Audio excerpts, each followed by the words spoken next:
পড়ে গেছে। এখন বর চলে এসেছে, এখন পালিয়ে এসেছে এই ঘরে, আমি এখন এই ঘর থেকে ওকে বের করে দেবো।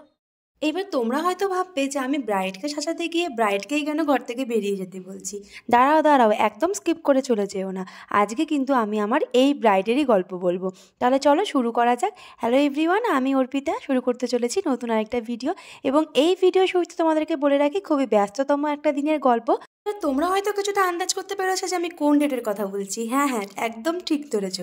যে ডেটে পশ্চিমবঙ্গের অর্ধেক মেয়েদের বিয়ে হয়ে গেছিলো, সেই ডেটের কথাই কিন্তু বলছি আমি। ভেন্যুতে যখন আমি পৌঁছলাম তখন ভেন্যু পুরো ফাঁকা, আর এখানে ডেকোরেশন হয়ে গিয়েছিল, তাই ডেকোরেশনেরও খানিকটা ক্লিপিংস আমি নিয়ে রাখলাম। আমার এই জিনিসগুলো বেশ ভালো লাগে। তারপরে গিয়ে দেখলাম আমার অ্যাসিস্ট্যান্ট কাম স্টুডেন্ট আমার ব্রাইডকে অনেকটাই রেডি করে রেখেছে, তাই আমার অনেকটাই সুবিধা হয়েছে। ও আমার অনেকটা কাজে এগিয়ে রাখে, আগে যেমনটা বোন করে রাখতো আর এখন তেমনটা ও করে রাখে। এখানে কিন্তু আমি এসে শাড়িটা পরিয়েছিলাম, কারণ ব্রাইড আমার হাতেই সবটা করতে চেয়েছিল। সেই জন্য আমি একদিনে অনেকগুলো ব্রাইড পেয়েও সব ব্রাইডের বুকিং ক্যান্সেল করে ওর বুকিংটা কনফার্ম করি, বিকজ ও আমার খুব ক্লোজ এবং আমার বোনের খুব কাছের বন্ধু। ও আমাকে অনেক দিন আগে বুকিং করে রেখেছিল, সেই জন্য ওর পর যতগুলো বুকিং এসেছিলো সবগুলো বুকিং কিন্তু আমি ক্যান্সেল করে দিয়েছিলাম, কারণ আমি একদিনে বেশি চাপ নিতে একদমই পছন্দ করি না।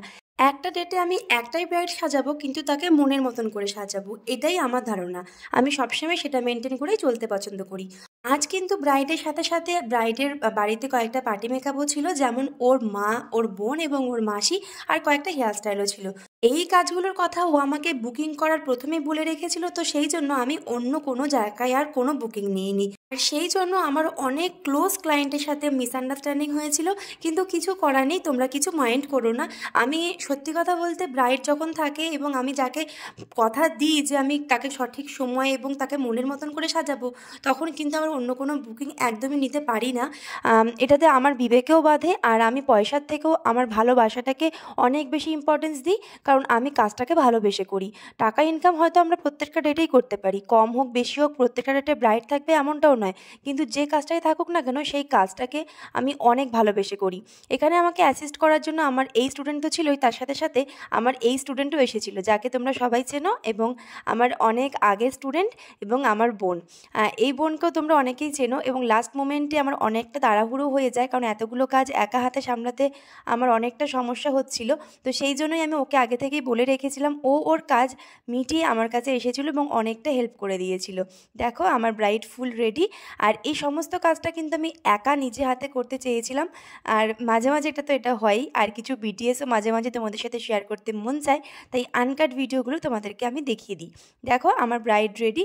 ব্রাইড কেন প্যানিক করছিল এবার তোমাদেরকে বলবো, কারণ আজকে আমার ব্রাইড ভীষণ টেনশানে ছিল যে সবটা ওর সময় মতন কমপ্লিট হবে কি না। ও যখন ফটো তুলছিল তখন ওর টেনশান চলছিল, এবং মাথায় ওর এটাই ঘুরছিল যে ওর বর কখন আসবে, ওর বর কোন রাস্তা দিয়ে আসবে, ওর বর এসে রাস্তায় কোথায় নামবে, এবং গেটের সামনে কে থাকবে, বরণ করা ঠিকঠাক হবে কি না, বরণ কীভাবে করবে, এবং ওর বর এসে কোথায় বসবে, ওর বর এসে কোথায় ড্রেস চেঞ্জ করবে। দাঁড়াও দাঁড়াও, এখানেই শেষ নয়, আরও কিছু বাকি আছে।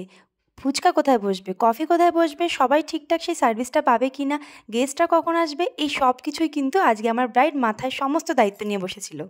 আর বাড়ির বড় মেয়ের বিয়ে হলে বোধহয় এটাই হয়, যেহেতু আমার ব্রাইড ছিল আজকে বাড়ির বড় মেয়ে, তো সেই জন্য ব্রাইডের মাথায় হাজার চিন্তা ছিল।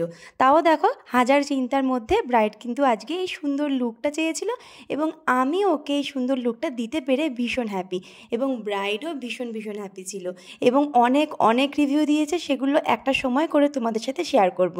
আজকের এই ভিডিওটা এখানেই শেষ করলাম। ভালো লাগলে অবশ্যই লাইক কমেন্ট শেয়ার করো, আর ব্রাইডের কেমন লেগেছে সেটা তো তোমাদেরকে একটা শর্ট ক্লিপিংসে অন্য সময় শুনিয়ে দেবো।